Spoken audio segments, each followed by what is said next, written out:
شاہ صاحب، محرم الحرام کی مناسبت سے جناب حضرت امام حسین رضی اللہ عنہ کی ذات کی وہ خوبیاں کون سی ہیں جو ہم لوگوں کو اپنی ذات میں پیدا کرنی چاہیے؟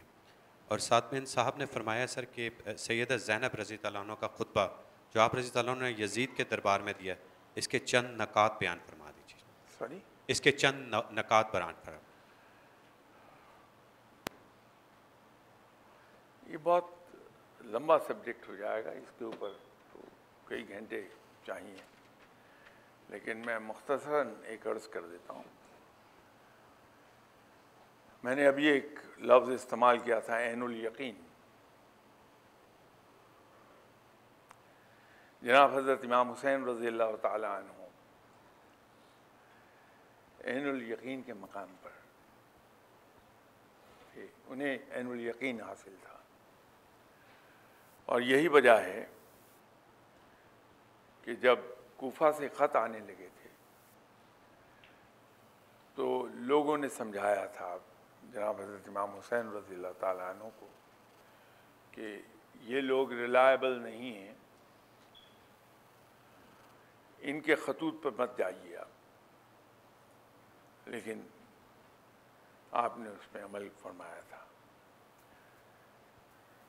حج کی نیت سے گئے تھے، اس کو مختصر کر کے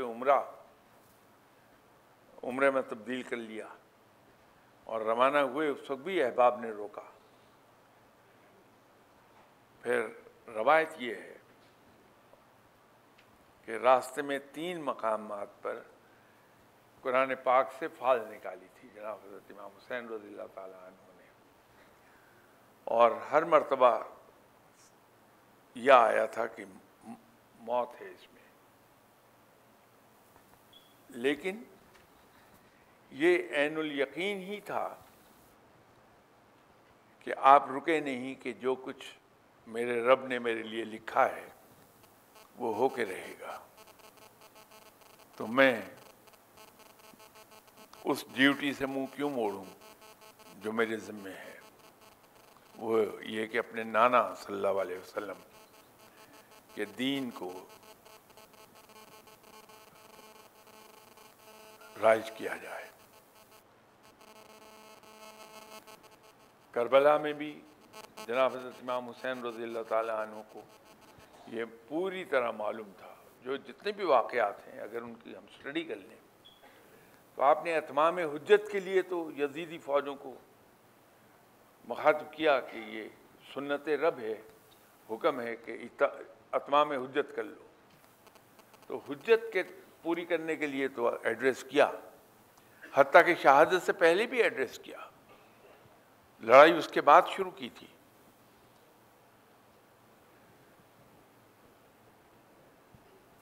یہ یقین اور ایمان کی منزل ہے کہ جہاں اپنے سامنے، ذرا تصور تو کیجئے، ہم میں سے اکثریت صاحب اولاد ہے،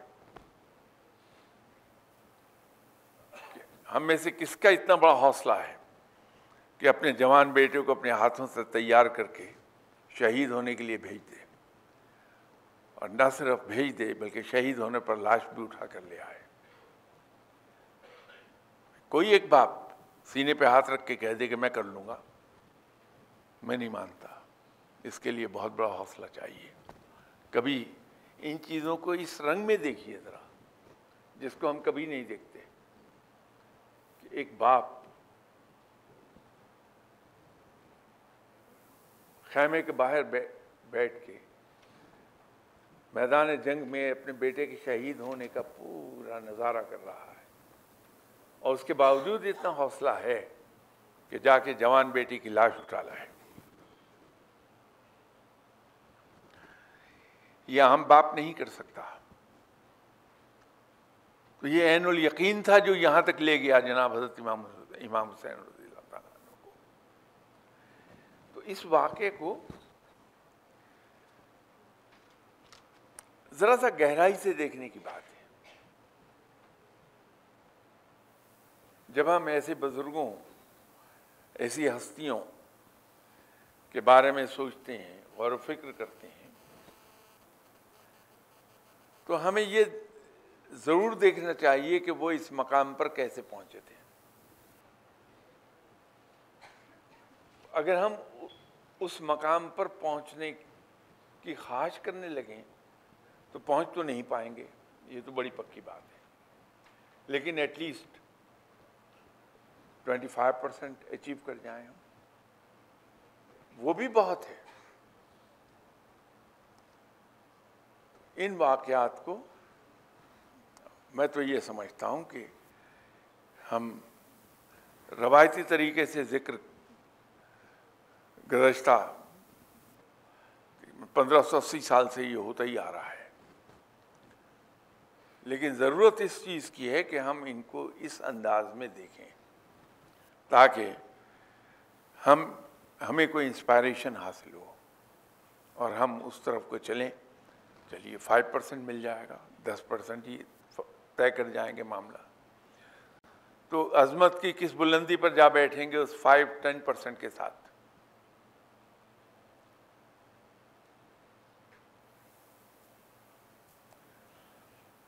تو یہ بی بی صاحبہ کے خطاب کی جو سیلینٹ فیچرز ہیں اس کو اگلی محفل کے لیے رکھیے، کیونکہ ان کو اتنا اس قدر مختصر کرنا زیادتی ہو جائے گی، اور وہ فصاحت و بلاغت جو اس خطاب میں تھی وہ اس کی اجازت ہی نہیں دیتی کہ اسے مختصر کر لیا جائے. تو یہ اگر آپ لوگ یاد رکھ لیں کہ جب اگلی مرتبہ ہم اکٹھے ہوں گے ایسے، تو جناب بی بی صاحبہ کا خطاب. اور ایک چیز میری گزارش ہے آپ کی خدمت میں کہ بیویوں میں سے کوئی بھی ہوں، وہ اتنی بلند ہستیاں، اتنی پاک ہستیاں ہیں کہ میں نہیں سمجھتا کہ میری زبان اس قابل ہے کہ میں نام ان کا لے لوں، زبان پر لے آؤں. تو ادب اور احتیاط کا تقاضا یہ ہے کہ بجائے نام لینے کے ہم بی بی صاحبہ کہہ دیں. احترام کا تقاضا یہ ہے. شاہ صاحب اگر آپ کی اجازت ہو تو ہم لاسٹ 2 کوسچنس لے لیں، ایک خواتین کی طرف سے، ایک مرد حضرات کی طرف سے. جی جی کہیے.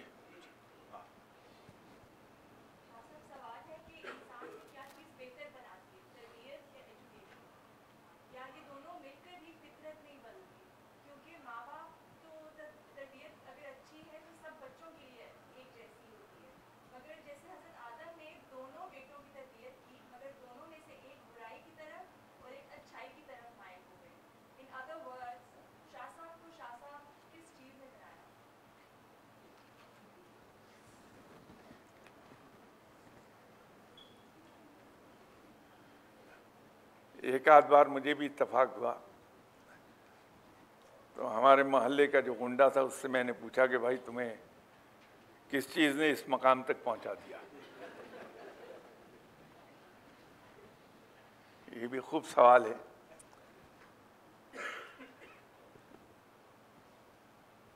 اہم دونوں ہیں، تعلیم بھی اور تربیت بھی، لیکن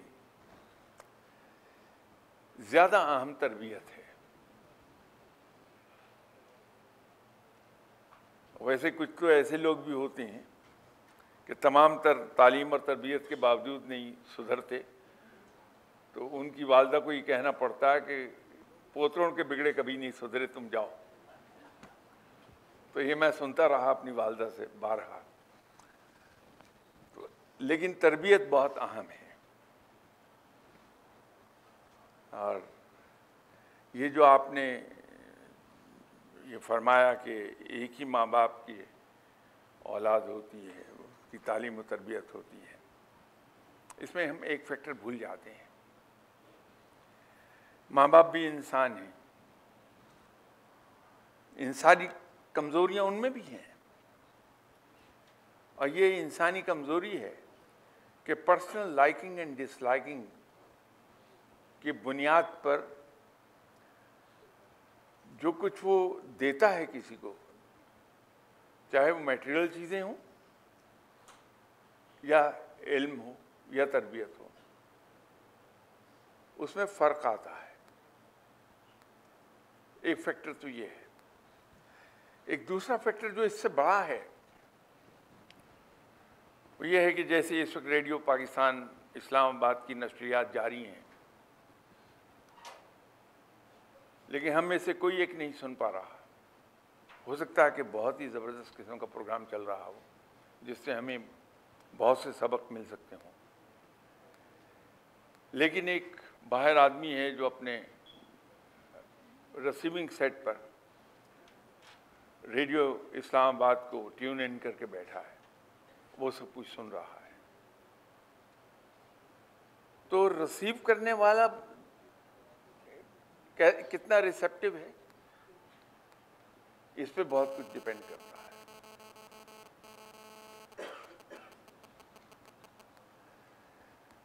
وہ ایک ہمارے یہاں رائٹر تھی، اللہ تعالیٰ انہیں جنت نصیب کرے، ان کے درجات بلند فرمائے، بہت ہی نیک خاتون تھی، صغیرہ بانو شیری. تو غالباً انہیں اپنے دنیا سے چلے جانے کا ادراک ہو گیا تھا کہ اب وہ جا رہی ہیں. تو اپنے انتقال سے فوراً پہلے جو سیٹرڈے آیا تو وہ دعا والے گھر میں لاہور میں تشریف لائیں. مجھ سے کہنے لگی کہ شاہ صاحب میں رات جانماز پر بیٹھی بڑی دیر سوچتی رہی کہ سرفراز شاہ صاحب کے پاس یہ علم نہ بھی ہوتا تو دنیا ان کے پیچھے پیچھے پھرتی. میں ذرا چونکا کہ کیا کہہ رہی ہیں. تو میں نے کہا کہ شیریں آپا یہ آپ نے کیوں کہا؟ کہنے لگی وجہ مجھ سے مت پوچھیے. اوکے. مجھے کہنے لگی شاہ صاحب آپ کے خیال میں رب تعالیٰ نے آپ کی کس چیز سے خوش ہو کے آپ کو یہ علم سے نوازا ہے؟ تو میں نے ان کو پوری دیانتداری سے جواب دیا جس میں کوئی بناوٹ، تصنع، انکساری، خاکساری کچھ نہیں. وہ آنیسٹ جواب تھا میرا. تو میں نے ان سے کہا کہ شیریں آپا میں خود بھی بار بار سوچتا ہوں اس پہ، لیکن آج تک مجھے اپنی ذات کے اندر ایسی کوئی چیز نہیں ملی جس کو میں کہہ سکوں کہ میرا رب اس سے راضی ہو گیا اور اس نے مجھے خوش ہو کے یہ عطا فرمایا. تو کہنے لگے نہیں، کہیں نہ کہیں کچھ نہ کچھ ہوگا جو آپ نہیں پہنچ پا رہے. تو میں نے پھر ان سے کہا کہ ایک جگہ کہیں جا کے مجھے ہلکا سا شک گزرتا ہے کہ شاید یہ وجہ ہو سکتی ہے. وہ یہ ہے کہ جس دن سے میں نے زندگی میں ہوش سنبھالا ہے میں نے پلٹ کے کسی کو جواب نہیں دیا کسی بات کا. کوئی کیسے ہی سلوک کر لے، میرے اوپر کوئی الزام لگا دے، کوئی تہمت لگا دے، کچھ ہی کہہ دے، تو میں نے پلٹ کے نہ آج تک جواب نہیں دیا اور نہ انتقام کا سوچا. تو وہ ٹیبل پہ ہاتھ مار کے کہہ رہے ہیں کہ یہ وجہ ہے.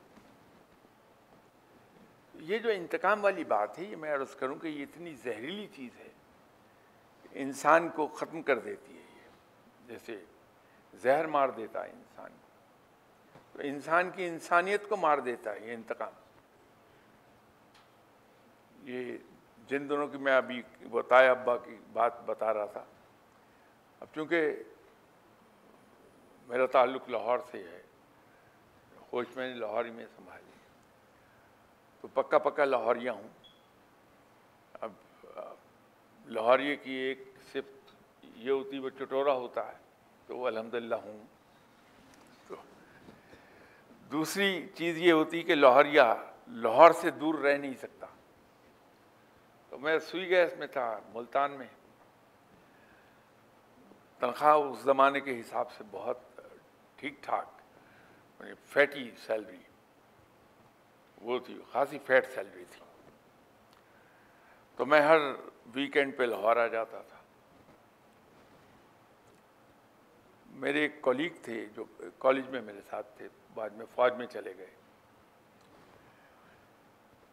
تو وہ مجھے ایک دن کہنے لگے، میں آ گیا ہوا تھا لاہور، کہ یار وہ سرفراز تم فقیروں کے پیچھے پیچھے پھرتے رہتے ہو، چلو آؤ میں تمہیں ایک فقیر سے ملا کے لاؤں۔ ہم چلے گئے، مال روڈ پر ریگل کا بس سٹاپ ہے، ایک ریگل بس سٹاپ کی بالکل بیک پر ایک شاپ تھی جس کو میں کیمسٹ شاپ سمجھا، اور لکھا ہوا بھی تھا ظہیر سنس کیمسٹ۔ اس شاپ کے پیچھے جو کمرہ بنا ہوا تھا اس میں ڈاکٹر صاحب بیٹھے تھے، ڈاکٹر ظہیر۔ ہم گئے ان کے پاس، ان سے تو انہوں نے کہا کہ کیسے آئے؟ تو میں نے کہا دعا فرما دیجیے۔ کہنے لگے کیا دعا؟ تو یہ وہ دور ہے جب میں اللہ سے ایک دعا مانگ رہا تھا کہ یا باری تعالیٰ مجھ کو اتنا وسیع رزق عطا فرما دے کہ میری ضروریات پوری ہو کے بچ رہا کرے، اور اس سے میں تیرے بندوں کی خدمت کیا کروں۔ تو میں نے اس دعا کا آدھا حصہ ان سے عرض کر دیا کہ دعا فرما دیجیے اللہ تعالیٰ کے حضور کہ رب تعالیٰ مجھے وسیع رزق عطا فرمائے۔ باقی اگلا حصہ میں نے اومٹ کر دیا کہ وہ کہنے کا نہیں تھا۔ تو ڈاکٹر صاحب نے نام پوچھا، میں نے بتا دیا جو پیدائشی نام ہے میرا سرفراز احمد۔ تو ذرا سا غور کر کے انہوں نے از خود پوچھا کہ آپ سید ہیں؟ تو میں نے کہا جی۔ کہ اللہ آپ کا بھلا کرے، تو یہ نمبر لے جائیے، میں نے آپ کی عرضی اوپر بھیج دی ہے، جب جواب آئے گا میں آپ کو بتا دوں گا۔ کئی بار چیک کیا، پھر ایک دن فرمانے لگے کہ جواب آ گیا۔ تو آپ کہاں ہیں؟ میں لاہور آیا ہوا تھا۔ تو میں نے کہا جی ہارڈلی آپ سے کوئی 2 منٹ کے فاصلے پر۔ تو فرمانے لگے کہ آپ آ جائیے، میں نے آپ کے لیے چائنا سے اصلی جیسمن ٹی منگوائی ہے اور برفی منگوائی ہے، وہ آپ کا انتظار کر رہی ہے۔ تو میں نے ٹیکسی پکڑی، 2 منٹ میں وہاں پہنچ گیا۔ اندر داخل ہوا تو وہ دروازہ ایسے فوراً لیفٹ سائڈ پر 3 سیٹر رکھا ہوا تھا ایک، اس پہ سب سے پہلے جو صاحب بیٹھے تھے ان کی تو تصویریں میں اخبار میں اور ٹیلی ویژن پہ دیکھتا رہتا تھا، تو میں پہچان گیا کہ وہ اے کے بروہی تھے۔ ان کے ساتھ ایک صاحب یونیفارم میں بیٹھے تھے، تو شولڈر پر جو رینکس تھے وہ ظاہر کر رہے تھے کہ بریگیڈیئر ہیں، اور ان کے پلیٹ لگی ہوئی تھی ضیاء الحق۔ تو پتہ چلا کہ یہ ان کے بڑے ڈائی ہارڈ مریدین میں سے ہیں۔ تو جو تیسری سیٹ تھی وہ خالی تھی، اور اس کے اپوزٹ کافی ٹیبل پر چائے پڑی تھی، اور اس کے ساتھ چھوٹی سی ایک پلیٹ، اس میں برفی اتنی۔ میں نے پی، واقعی وہ جیسمن ٹی اپنی کلاس میں خود ہی تھی وہ، اور برفی بھی مزے کی تھی۔ وہ جو خیر بعد میں جب اس راہ پہ آ گیا میں تو پتہ چلا کہ ڈاکٹر صاحب نے جنات سے منگوائی تھی وہ۔ تو ڈاکٹر صاحب نے مجھ سے کہا کہ سید صاحب وہ آپ کی درخواست کا جواب آ گیا ہے۔ تو میں نے کہا جی فرمائیے۔ تو کہنے لگے کہ پیشتے اس کے کہ میں آپ کی درخواست کا جواب آپ کو دوں، میں ایک بات جاننا چاہوں گا آپ سے اور ایک سوال پوچھنا چاہوں گا۔ فرمائیے، حکم۔ کہنے لگے یہ بتائیے کہ آپ منتقم مزاج تو نہیں ہیں؟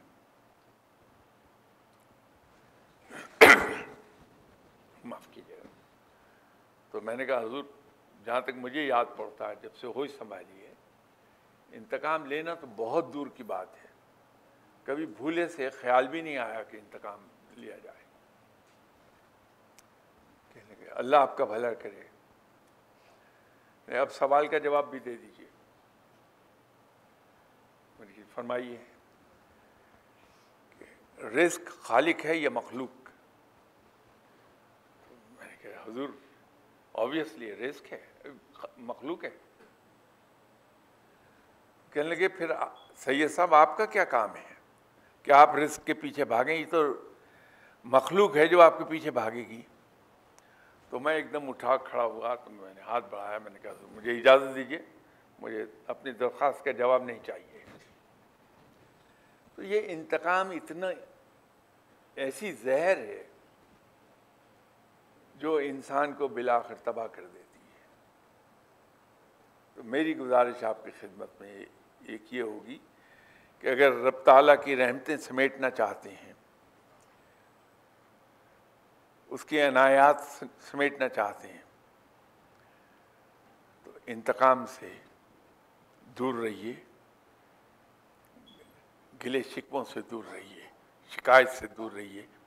یہ 3 چیزیں ہیں، اگر ہم اپنی زندگی سے نکال سکے کبھی تو زندگی واقعی جنت ہو جاتی ہے۔ شکوہ، شکایت اور انتقام، 3 چیزیں نکال دیجیے۔